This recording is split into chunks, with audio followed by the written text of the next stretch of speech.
এখানে যারা আছেন কেউ ঋণ খেলাফি না।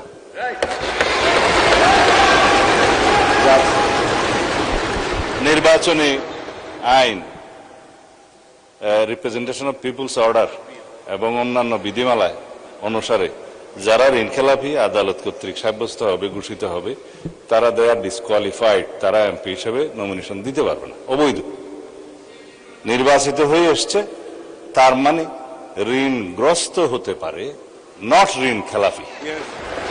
এখন যদি এখানে কেউ ক্লেম করে যে এই সংসদে ঋণগ্রস্ত ঋণ খেলাফিদেরকে নমিনেশন দেওয়া হয়েছে, এটা কোন লিগ্যাল ইন্টারপ্রিটেশনের ঠিক না। যাদেরকে নমিনেশন দেয়া হয়েছে তাদের মধ্যে কারো কারো বিরুদ্ধে ব্যাংকের মামলা ছিল, অন্যান্য প্রাইভেট পক্ষের মামলা ছিল, সেগুলো ডিসপোজড অফ হয়ে গেছে ইন দ্য হাইকোর্ট। যখন হাইকোর্ট সুপ্রিম কোর্ট থেকে সেটা ডিসপোজড অফ হয়ে যায় এবং তাকে লেজিটিমেট ক্যান্ডিডেট হিসেবে ডিক্লেয়ার করা হয়, সে আর ঋণ খেলাপি নয় এবং তারা এখানে ইলেক্টেড হয়ে এসছে। এখন আমরা কেন বলছি এটা ঋণ খেলাপিদের সংসদ?